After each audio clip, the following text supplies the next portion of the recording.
আগের দিনে রোজার নিয়ম ছিল পানাহার থেকেও বিরত থাকতে হবে, সকল প্রকারের কথা থেকে বিরত থাকতে হবে। কোরআনে আপনারা ঘটনা শুনেছেন, হযরতে মারিয়াম,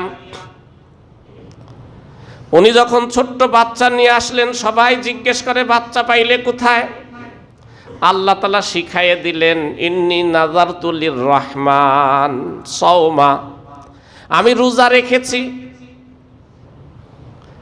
রোজা রেখেছি। ইন্নী সাইমুন, শুধু এতটুক, আর কোনো কথা বলা যাইতো না, প্রয়োজনীয় জরুরি কথাও বলা যাইতো না। আগের দিনে পানাহার থেকে বিরত থাকতে হইতো, সকল প্রকারের কথাবার্তা থেকেও বিরত থাকার নাম ছিল রোজা। আল্লাহ পাক রব্বুল আলামিন এই উম্মতকে সহজ করে দিয়েছেন।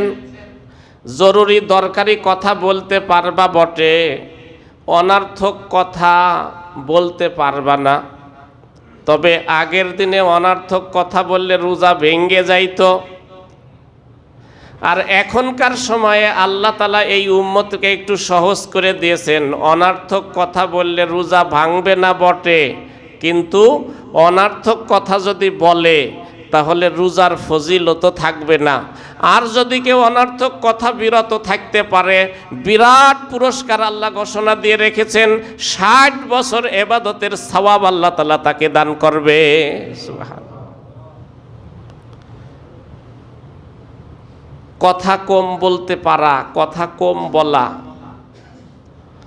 এটা প্র্যাকটিস করলেই হয়। আর কথা বেশি বলা, এটাও যে যেটা প্র্যাকটিস করবে তারও সেরকমই হয়ে যাবে, যে যেটা প্র্যাকটিস।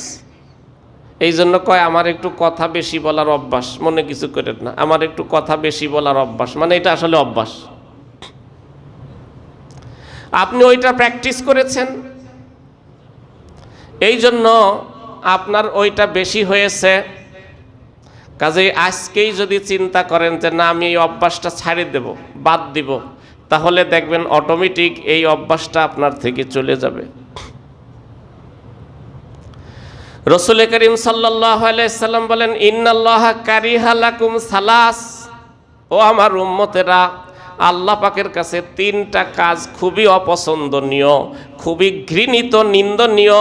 1 নম্বর হলো কিল ওয়া কাল, অনর্থক কথাবার্তা বলা। আর 2টা হলো ইজাআতাল মাল ওয়া কাসরাতাস সওয়াল,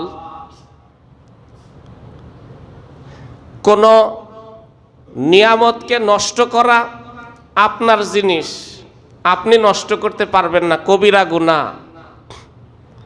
অনেকেই আছে, রাগ হইছে তো ঘরের আসবাবপত্র বাইরে ভেঙে ফেলায়, আছে না নাই?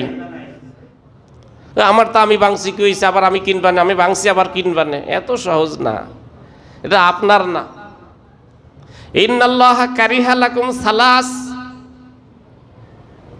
ইজাআতাল মাল, আপনি আপনার সম্পদ নষ্ট করবেন এই অধিকার আপনার নাই, এটা আসলে আপনার নয়, এটা আল্লাহ তাআলার।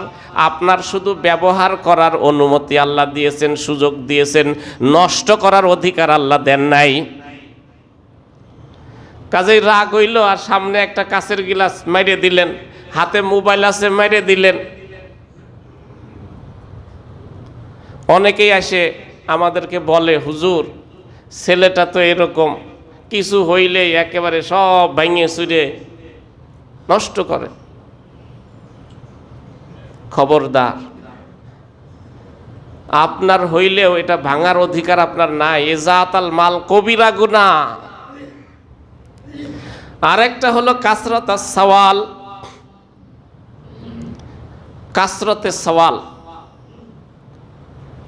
বেশি বেশি প্রশ্ন করে কাউকে বিভ্রান্ত করা, বিব্রত করা, এটাও আল্লাহ পাকের কাছে অপছন্দ। তো বলতেছিলাম, রোজা তো আমরা রাখি, কেউ 10 বছর, কেউ 15 বছর, কেউ 20 বছর, তাকওয়ার দৌলত অর্জন হচ্ছে না কেন? তার কারণ হলো রোজার মাধ্যমে আমার মধ্যে যে তাকওয়ার মেশিন চালু হয়, এটা আমরা ধরে রাখতে পারি না। কারণ রোজা রাখার যে শর্তগুলো, ওই শর্তগুলো আমরা ভঙ্গ করে ফেলি। তাহলে 1 নম্বরের কথা হলো রোজা রেখে ঝগড়া বিবাদ করা যাবে না। 2 নম্বর হলো সকল অশ্লীলতা থেকে বিরত থাকতে হবে। 3 নম্বর হলো সকল অনার্থক কথাবার্তা থেকে বিরত থাকতে হবে। 4 নম্বর হলো রোজা রেখে গীবত শেকায়েত থেকে বিরত থাকতে হবে। গীবত শেকায়েত, হাদিসের মধ্যে রাসূল করিম সাল্লাল্লাহু আলাইহি সাল্লাম বলেন, আল গীবাতু আশাদ্দু মিনাজ জিনা, ব্যভিচারের চাইতেও বেশি গুনাহ, জেনার চাইতেও মারাত্মক গুনাহ হলো গীবত করা, কারোর নিন্দা করা, পরনিন্দা, সমালোচনা।